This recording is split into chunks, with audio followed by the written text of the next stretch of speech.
네, 지난주에 이게 설교를 했는데 이게 녹음이 잘못돼가지고 이게 좀 듣는데 많이 불편하셨을 것 같아요. 이번 주에도 설교를 해보고 이게 들어보고 만약 선이 문제가 있으면 선을 교체하도록 하겠습니다. 우리가 지난주에 지옥불에 들어가지 않으려면 이라는 설교 제목으로 말씀을 나눴는데요. 지옥불에 들어가지 않으려면 어린이 여러분 어떻게 해야 되죠? 그건 결론이고요. 여러분 지옥불에 들어가지 않으려면 율법의 1.1획 작은 부분이라도 다 지켜야 돼요.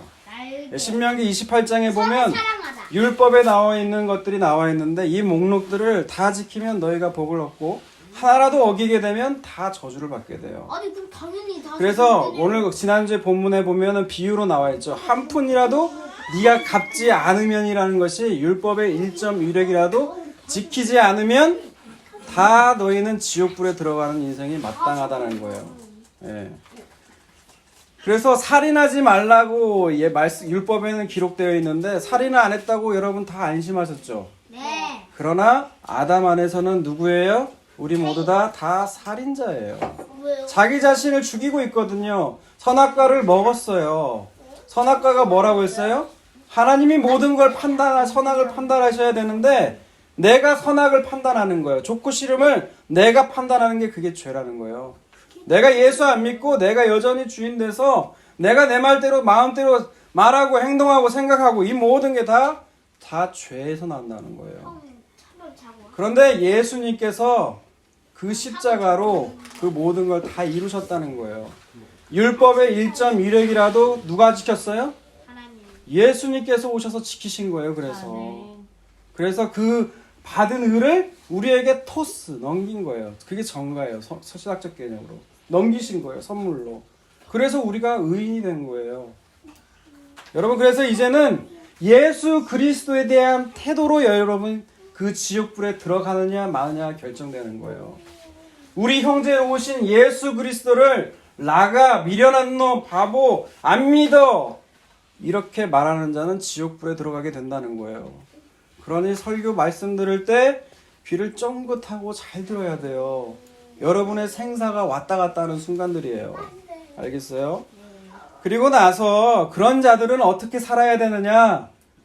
자기가 받은 갚을 수 없는 죄를 졌다면 그 갚을 수 없는 그 죄를 진 자는 어쩐다예요? 빚진 자의 마음으로 살죠. 남에게 긍휼을 베풀 수밖에 없어요. 그게 자연스러운 거예요. 그래서 그 비유 얘기했죠.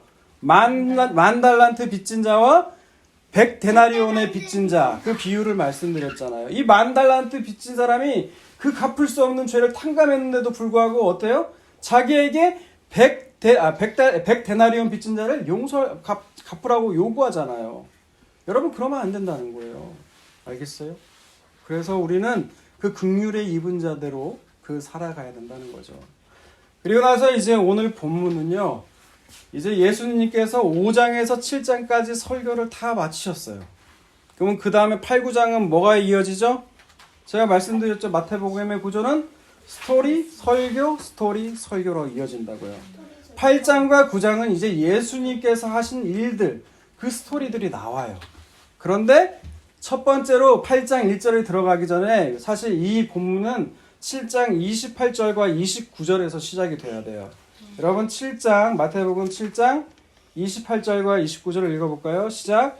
예수께서 이 말씀을 마침에 우리들이 그의 가르치심에 놀라니 이는 그 가르치시는 것이 권위 있는 자와 같고 그들의 서기관들과 같지 아니함이더라. 제가 이 말씀은 잘 인용해요. 누구한테? 어머니한테. 네, 가르치는 자가 권위 있는 자 같고 바리새인과 서기관 같지 않다고.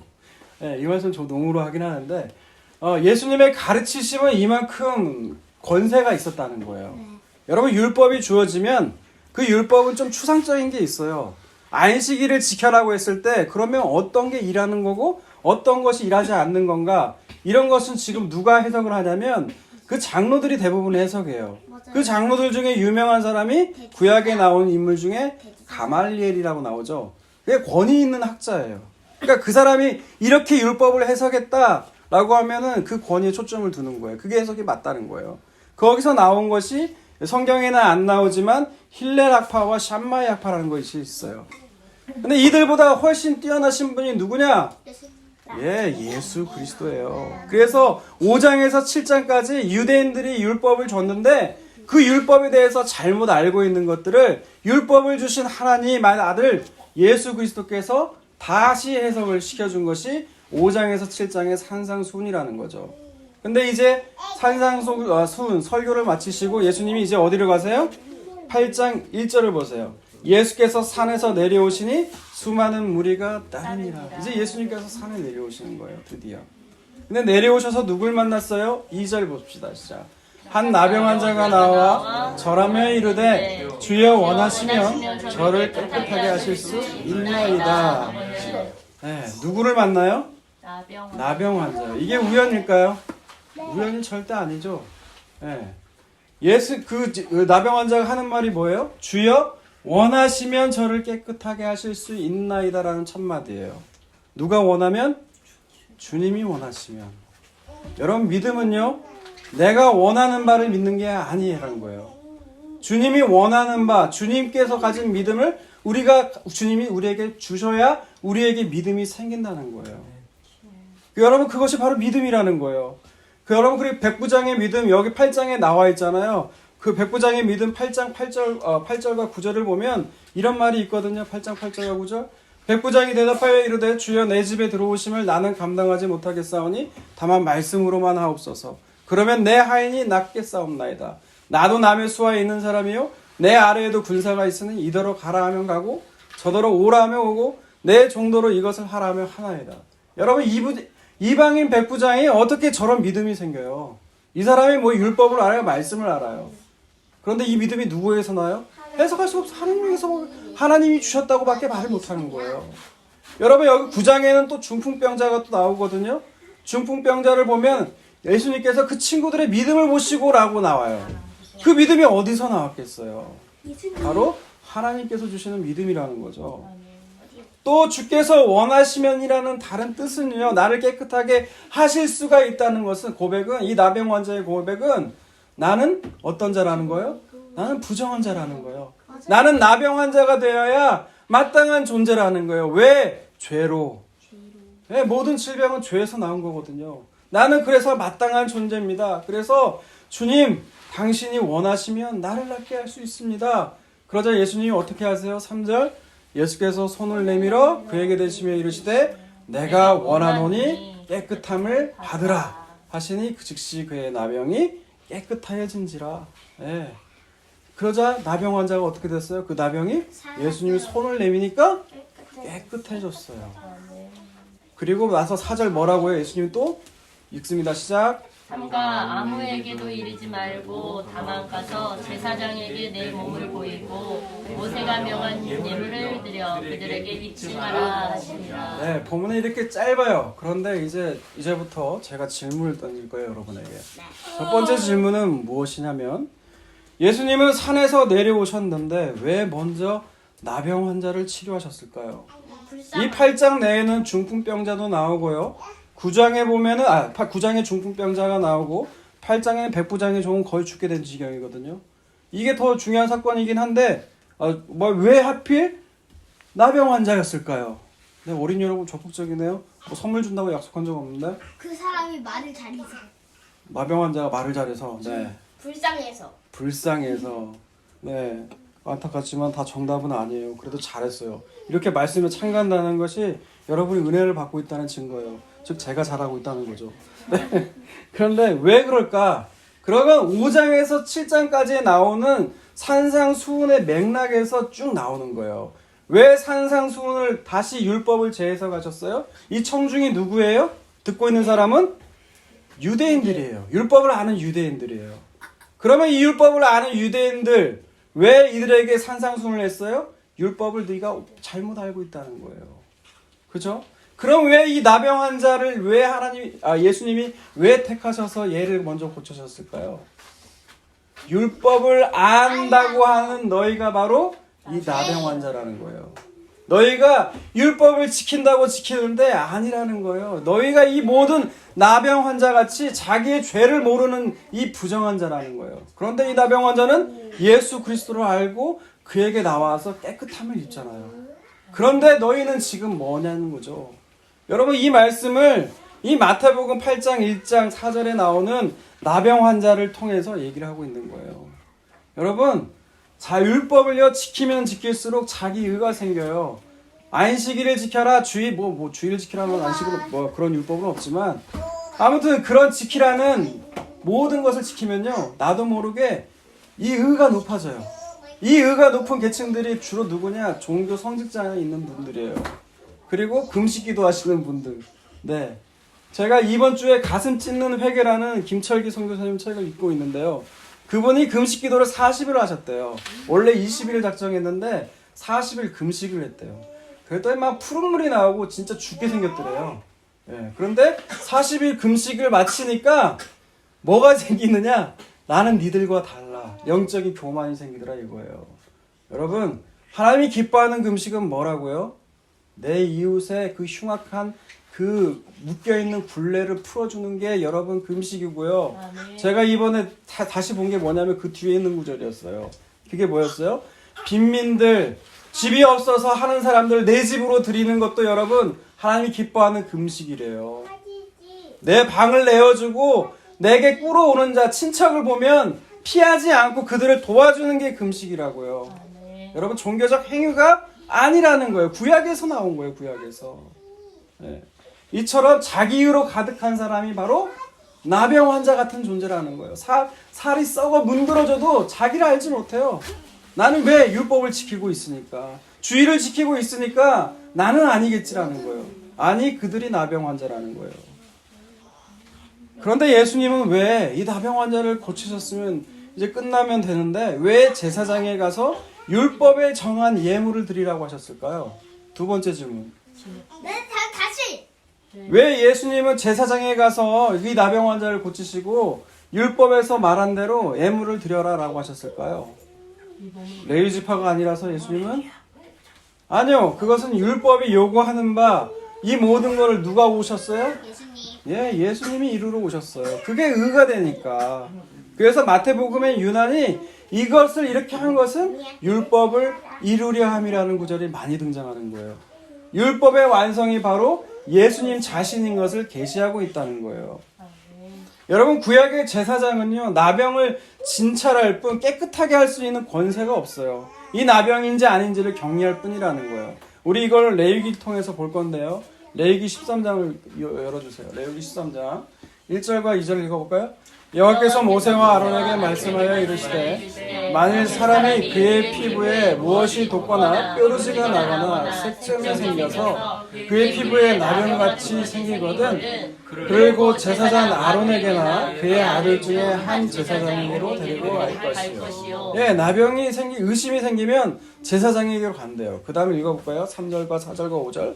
제사장은 그의 피부병을 진찰하시니 환부의 털이 휘어졌고 환부가 피부보다 우묵하여졌으면 이는 나병의 환부라. 제사장이 그를 진찰하여 그를 부정하다 할 것이요 피부에 색점이 희나 우묵하지 않고 그 털이 희지 아니하면 제사장은 그 환자를 이래 동안 가둘 것이며 이래 만에 제사장이 그를 진찰할지니 그가 보기에 그 환부가 변하지 아니하고 병색이 피부에 퍼지지 아니하면 제사장이 그를 또 이래 동안 가둘 것이며. 예, 나병인지 아닌지 제사장이 진찰을 하는 거예요. 일주일 단위로 계속해서 관찰하고 진찰을 하는 거예요. 그 다음 6절과 7절 8절 읽어볼까요? 이래 만에 제사장이 또 진찰할지니 그 환부가 옅어졌고 병색이 피부에 퍼지지 아니하였으면 피부병이라. 제사장이 그를 정하다 할 것이요 그의 옷을 빨 것이라. 그리하면 정하리라. 그러나 그가 정결한지를 제사장에게 보인 후에 병이 피부에 퍼지면 제사장에게 다시 보일 것이요 제사장은 진찰할지니 그 피부에 퍼졌으면 그를 부정하다 할지니라. 이는 나병이니라. 확실치가 않으면 격리를 시키고요. 이제 나병이 확실하게 되면 이제 제사장은 선언을 해야 되는 거예요. 그 다음 9절에서 11절 봅시다.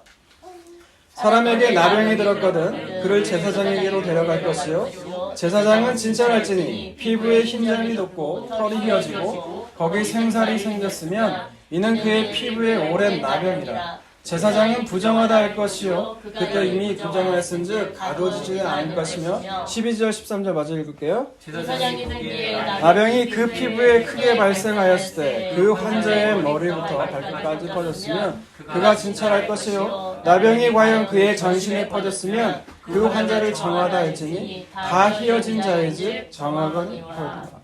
네, 지금 12절 13절 때문에 여기까지 온 거예요 사실. 네. 나병이 어떻다고요? 12, 13절 다시 보세요. 나병이 13장이에요. 네, 13장 보시면 그래서 제가 성경 보라고 한 거예요. 나병이 머리부터 발끝까지 어떻게 해요? 전신에 다 퍼져 있으면 뭐라고 한다고요? 오히려 정하다고 선언을 하라는 거예요. 여러분 이 구절이 이해 가세요? 나병이 조금씩 생겼어요. 반점 같은 게 흰살 같은 것이 우묵 파여 있어가지고 생겼다고요. 근데 이것이 전신으로 다 퍼지면 어떻게 해야 돼요? 이게 부정한 거잖아요. 부정하다고 해야 하잖아요, 논리적으로. 그런데 뭐라고 선언하라고요? 정하다고, 깨끗하다고 선언을 하래요. 여러분, 이게 이해 가요? 그래서요, 여기 이 부분에 대해서 제가 가진 주석서들을 다 봤어요. 근데 이 구절은 안 나와요. 여기에 대한 설명이 전혀 없어요. 근데 이장호 목사님이 매튜엘리 주석을 봤나 봐요. 저는 없거든요. 거기에 보니까 이렇게 나와 있다는 거예요. 이걸 상징적으로 해서 매튜엘리라는 목사님이 이렇게 해석했어요. 사람이 범죄할 경우 죄를 숨기지 않고 하나님을 모든 것을 다 고백하고 회개하면 정결함을 받을 수가 있다라는 거예요. 이해 가세요?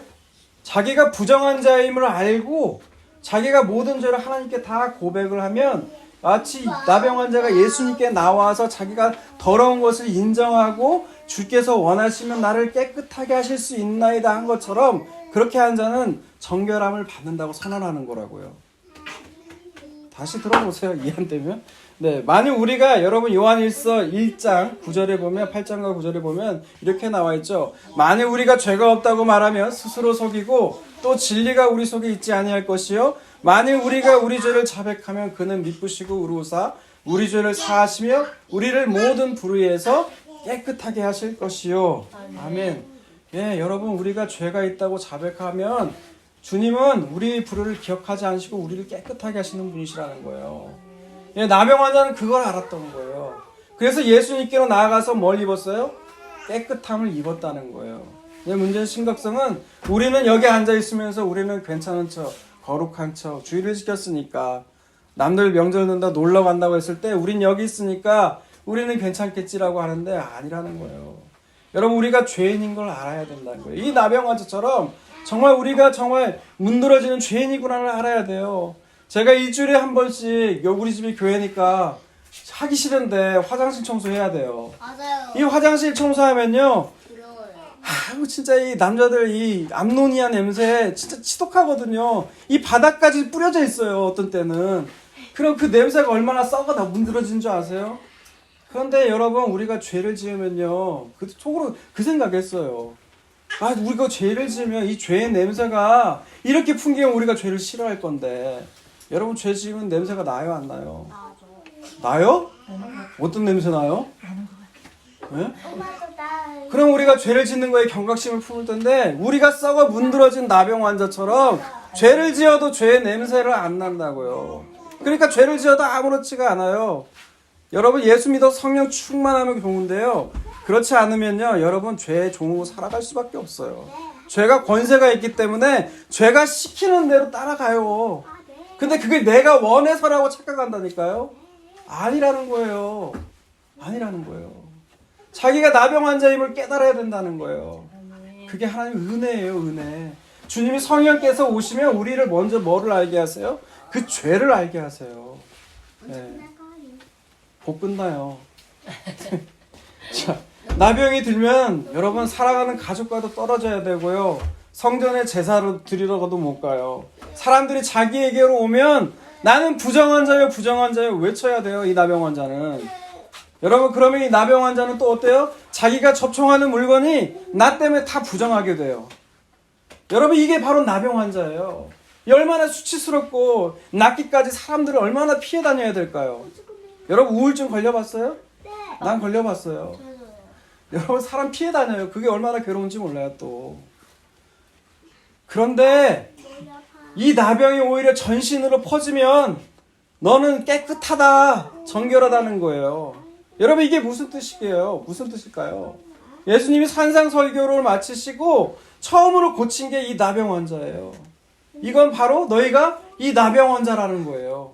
이 나병 환자임을 알라는 거죠. 죄를 지어도 아무런 감각도 없고 고통도 없고 살이 썩어 문드러져도 아무런 냄새가 풍겨도 자각하지 못하는 율법을 지킨다고 하는 너희가 바로 너희가 바로 그 이 나병 환자라는 걸 알라는 거예요. 빛이 비춤에 어둠이 깨닫지는 못해요. 왜 어둠이 못 깨달아요? 그 어둠에 익숙하니까 빛이 와도 빛인지를 모른다는 거예요. 바로 우리가 그런 존재라는 거예요. 그런 존재임을 안다면 정결함을 주시는, 깨끗함을 주시는 예수님께 나오라는 거예요. 그럼 내가 너희를 깨끗하게 해주겠다는 거예요. 따라 내가 너희를 깨끗하게 해주겠다. 나오라는 거예요. 내가 너를 의롭게 해주겠다. 여러분 이사야 1장 18절 말씀을 보면 이게 나와 있을 거예요. 거기 안 나왔을까요? 오라 우리가 서로 변론하자. 너희 죄가 주홍 같을지라도 눈과 같이 휘어질 것이요 진홍같이 붉을지라도 양털같이 희게 되리라. 아멘. 여러분 주홍빛, 진홍빛 전부 다 그 당시에는 실 하나하나 염색 다 했어요. 이게 빠지는 건 불가능해요. 색깔이 남아요. 그런데 예수님 앞에는 그렇게 각인된 죄라 할지라도 예수님께서 다 정결케 하시고 깨끗하게 하시고 기억도 안 하실 거라는 거예요. 여러분 그렇게 자기가 나병 환자임을 알고 죄인인 걸 아는 자에겐 소망이 있는 거예요. 다시 본문 3절 4절 보세요. 오늘 본문 3절 4절을 보면 다시 읽어볼까요? 시작. 예수께서 손을 내밀어 그에게 대시며 이르시되 내가 원하노니 깨끗함을 받으라 하시니 즉시 그의 나병이 깨끗하여진지라. 네. 3절에 보면 그렇게 손을 내민다고 했었죠. 근데 왜 예수님은 또 세 번째 질문이에요. 세 번째 질문이에요. 왜 예수님은 말씀으로만 나아라 하지 않고 왜 손을 내밀었을까요? 맞추면 세뱃돈 인상해 줄게요. 네. 심폐소생술이에요. 심폐소생술. 다시! 왜 손을 이렇게 막 돈이 걸렸다니까 우리 자매님이 막 그냥 적극적이 되네요. 네, 말해보세요. 사람이 따뜻해서. 아니에요. 사람을 따뜻하게 하려. 시간이 걸릴 것 같아요. 아 뭐지? 네, 안 돼요. 네, 아니에요. 이거는 레위기의 속죄제를 보면 힌트가 나와 있어요. 우리가 속죄제를 드릴 때 어떻게 하죠? 제물을 갖고 온 사람이 그 머리에다가 안수를 해요. 그건 뭐냐? 내 죄가 이 동물에게 간다는 거예요. 그래서 이 죄는 어떻게 돼요? 이 동물은 죽어야 되는 거예요. 내 죄를 대신해서 이 동물이 죽었다는 거예요. 그런데 이 본문은 예수님은 죄가 있어요, 없어요? 죄가 없으신 분이에요. 근데 이 나병 환자 이 부정함을 대신 누가 가져가시겠다는 거예요? 예수님이 가져가시겠다는 거예요. 그리고 그 십자가에서 이 나병 환자의 그 부정함을 예수님이 대신 죽으시는 거예요. 왜? 죄를 지으면 죽어야 되니까.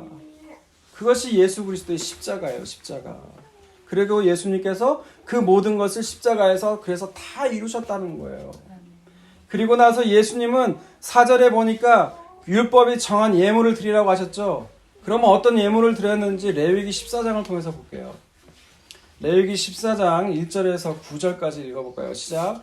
여호와께서 모세에게 말씀하여 이르시되 나병 환자가 정결하게 되는 날의 규례는 이러하니 곧 그 사람을 제사장에게 데려갈 것이요 제사장은 진영에서 여가 진찰할지니 그 환자에게 있던 나병 환부가 나았으면 제사장은 그 정결함을 받을 자를 위하여 명령하여 살아있는 정결한 새 두 마리와 백향목과 홍색실과 물줄조를 가져오게 하고 제사장을 또 명령하여 그 새 하나로 흐르는 물 위에 질그릇 안에서 잡게 하고 다른 새는 산채로 가져다가 백향목과 홍색실과 물줄조와 함께 가져다가 흐르는 물 위에서 작은 새의 피를 찍어 나병에서 정결함을 받을 자에게 7번 뿌려 정하다 하고 그 살아있는 새는 물에 넘치며 정결함을 받는 자는 그의 옷을 빨고 모든 털을 밀고 물로 몸을 씻을 것이라. 그리하면 정하리니 그 후에 진영에 들어올 것이나 자기 장막 밖에 이르를 머물 것이요 일곱째 날에 그는 모든 털을 밀되 머리털과 수염과 눈썹을 다 밀고 그의 옷을 빨고 몸을 모래에 씻을 것이라. 그리하면 정하리라. 네, 정결 예식이 나와 있는데 이 모든 것은 어떻게 돼요? 이거 다 하면 그때서야 자기 집에 들어올 수 있는 거예요. 자기 집에서 이제 가족들과 살 수 있는 거예요. 그런데 성전에 제사 드리러 못 가요. 그러려면 또 예물을 또 드려야 돼요. 그게 10절에서 20절까지인데요. 10절에서 20절 다 읽어볼까요? 시작. 여덟째 날에 흠없는 어린 순양 2마리와 1년 된 흠없는 어린 암양 1마리와 또 고운 가루 10분의 3에바에 기름 섞은 소재물과 기름 한 홀을 취할 것이요 정결하게 하는 제사장은 정결함을 받을 자와 그 물건들을 해먹은 여호와 앞에 두고 어린 순양 1마리를 가져다가 기름 한 록과 아울러 속건제로 드리되 여호와 앞에 흔들어 요제를 삼고 그 어린 순양은 거룩한 장소 곧 속죄제와 번제를 잡는 곳에서 잡을 것이며 속건제물은 속죄제물과 마찬가지로 제사장에게 돌릴지니 이는 지극히 거룩한 것입니다. 제사장은 그 속건제물에 피를 취하여 정결함을 받을 자의 오른쪽 귓뿌리와 오른쪽 엄지손가락과 오른쪽 엄지발가락에 바를 것이요 제사장은 또 그 한 녹의 기름을 쳐서 자기 왼쪽 손가락에 따르고 오른쪽 손가락으로 왼쪽 손에 기름을 찍어 그 손가락으로 그것을 여호와 앞에 7번 뿌릴 것이요 손에 남은 기름은 제사장이 정결함을 받을 자의 오른쪽 귓뿌리와 오른쪽 엄지손가락과 오른쪽 엄지발가락과 속건제물의 피를 위에 바를 것이며 아직도 그 손에 남은 기름은 제사장이 그 정결함을 받는 자의 머리에 바르고 제사장은 여호와 앞에서 그를 위하여 속죄하고 또 제사장은 속죄제를 드려 그 부정함으로 말미암아 정결함을 받을 자를 위하여 속죄하고 그 후에 번제물을 잡을 것이요 제사장은 그 번제와 소제를 제단에 드려 그를 위하여 속죄할 것이라 그리하면 그가 정결하게 된다. 아멘. 여러분 레위기 13장 14장을 다 봤죠? 왜 읽은 줄 아세요? 이 본문과도 연결이 됐지만 여러분 성경 하도 안 읽기 때문에 읽었어요. 네, 그 레위기 14장에 나오는 이 정결 14장 특히 예식에 나오는 여기 보셨을 거예요. 오른쪽 귓불이 뭐 오른쪽 엄지손가락, 엄지발가락은 몸 전체를 다 상징하는 것 뿐이에요. 근데 이게 제사장 위임 때 하는 예식과 똑같아요. 나병 환자가 이 제사로 나올 수 있는 것과 여러분 이것이 말하는 게 뭐예요? 나병 환자가 정결케 되는 것은 제사장에게 요구되는 그 수준만큼 정결해야 된다는 거예요. 그래야 성전에 제사를 드리러 나갈 수 있다는 거예요. 그러나 여러분 이 구약에 나와 있는 제사장은요 나병 환자를 고칠 수가 없어요. 이렇게 진단만 하고 나왔으면 예물을 드리고 속죄제 제사를 드릴 수밖에 없는 사람이에요. 그런데 예수 그리스도는 무슨 분으로 오셨어요? 영원하신 대제사장으로 오신 예수 그리스도께서는 자기의 그 십자가로 우리를 거룩하게 하시고 정결하게 하셨다는 거예요. 아멘. 여러분 이사야서 6장을 볼게요. 주어야 이제 한 장 남았어요. 다 끝났어요. 이사야서 6장을 보세요. 1절부터 7절까지 볼까요? 우시야 왕이 죽던 해에 내가 본즉 주께서 높이 들린 보좌에 앉으셨는데 그의 옷자락은 성전에 가득하였고 네, 여기까지만 읽어볼게요. 여러분 왜 일부러 우시야 왕이 나온 6장을 고른 줄 아세요? 우시야 왕이 어떤 왕이었죠? 우시아가 누구예요? 유대의 왕이에요. 유대의 왕인데 이 사람이 하나님의 은혜로 있잖아요. 나라가 부강해졌어요. 맞아요. 그런데 어떻게 됐어요? 인간이 부강해지면 어떻게 돼요? 잘 살게 되면 인간이 교만하게 돼요. 그래서 자기가 성전에 분양하고 만 거예요. 그래서 뭐에 걸렸죠? 오늘 나오는 나병, 문둥병에 걸린 거예요. 그 우시아가 죽던 해에 이사야가 뭘 봐요? 이제 하나님의 영광을 보는 거예요. 2절, 3절 읽어보세요. 2절, 4절까지. 스랍들이 모시고 섰는데 각기 6 날개가 있어서 그 둘러는 자기 얼굴을 가리었고 그 둘러는 자기의 발을 가리었고 그 둘러는 날며 서로 불러 이르되 거룩하다 거룩하다 만군의 여호와여 그의 영광이 온 땅에 충만하도다 하더라. 이같이 화답하는 자의 소리로 말미암아 문지방의 터가 요동하며 성전의 연기가 충만하지라. 하나님의 영광이 가득 찬 거예요. 스랍이라고 한 건 천사예요. 천사가 날개가 6개가 있나 봐요. 얼굴 가리고 뭐 가리고 하면서 충만하다 하는 거예요. 그 다음 꼴로 넘어가 주세요. 괴물이다. 그때 하나님의 영광을 본 그때에 이사야가 말하되 뭐가 나와요? 화로다 나여 망하게 되었도다. 나는 입술이 부정한 사람이요 나는 입술이 부정한 백성 중에 거주하면서 만군의 여호와이신 왕을 배웠음이로다. 네, 이사야가 하나님을 보니까 어떻게 돼요? 여러분 하나님 보고 싶다고 한 어린 자녀들 많죠? 하나님 보니까 어떻게 돼요? 이사야가 놀라요. 자기가 부정한 사람인 걸 알게 돼요. 내가 나병 환자요. 나병 환자에 걸린 사람이 나는 나병이 있어요. 나는 나병이 있어요. 이렇게 외치는 거와 똑같은 거예요. 나는 부정한 자요. 부정한 자요. 하나님을 만나게 되면 여러분 죄 때문에 그 고백이 나올 수밖에 없다는 거예요. 그러면 이제 이사야가 이제 하나님 어떻게 하세요? 6절과 7절 읽습니다. 시작. 그때 그 스랍 중에 하나가 부젓가락으로 제단에서 집은 바 숯을 손에 가지고 내게로 날아와서 그것을 내 입술에 대며 이르되 보라 이것이 내 입에 닿았으니 내 악이 제하여졌고 내 죄가 사하여지니라. 그 핀 제단에서 잡은 게 뭐예요? 양을 잡았을 거 아니에요. 희생당한 양. 그 핀 숯으로 입술에 지지는 거예요. 지진다고 나와요? 닿았대요.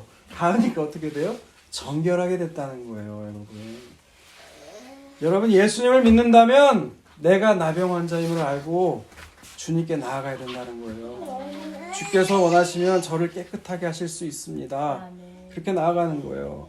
그러면 주님은 그런 자의 부정함을 주님이 대신 담당하세요. 그리고 자기 피로 우리를 정결케 하신다는 거예요. 우리 마지막 결론으로 디모데전서 1장 14절에서 17절까지 읽어 마칠게요. 시작. 우리 주의 은혜가 그리스도 예수 안에 있는 믿음과 사랑과 함께 넘치도록 풍성하였도다. mit보다 모든 사람이 받을 만한 이 말이여 그리스도 예수께서 죄인을 구원하시려고 세상에 임하셨다 하였도다. 죄인 중에 내가 괴수니라. 그러나 내가 긍휼을 입은 까닭은 예수 그리스도께서 내게 먼저 일체 오래 참으심을 보이사 후에 주를 믿어 영생 얻는 자들에게 본이 되게 하려 하심이라. 영원하신 왕 곧 썩지 않고 보이지 아니하고 홀로 하나님이신 하나님께 존귀와 영광이 영원 무궁토록 있을지어다. 아멘. 여러분 사도 바울 여러분 너무 잘하시잖아요. 그 바울이 얼마나 죄 많이 지어서 그랬을까요? 근데 가면 갈수록 자기가 죄인인 걸 드러나요. 그래서 내가 죄인 중에 제일 대가리다, 제일 우두머리다, 내가 죄인 중에 괴수다라고 고백을 하는 거예요. 여러분 정말 예수님을 믿는다면 내가 죄인인 것을 알게 돼요. 그래서 저는 기도 제목 중에 하나가 하나님 날마다 내 죄를 들추게 하시고 하나님 그 죄를 덮으시는 하나님의 은혜를 알게 하여 주옵소서. 네, 그게 기도 제목 중에 하나거든요. 그러니까요 그 기도 제목 하니까 진짜 날마다 내 죄를 고발해요. 누가 고발해요? 내 자녀들이 고발하고요. 아내가 고발하고요. 부모님이 고발하고요. 네, 또 우리 미조도 고발해요. 네, 그래서 저는 그럼에도 불구하고 이런 저를 덮으시는 그 하나님의 은혜를 알게 돼요. 여러분 그 은혜로 여러분 한 해 새롭게 되시는 여러분이 다 되시기를 주님의 이름으로 축원합니다. 아멘.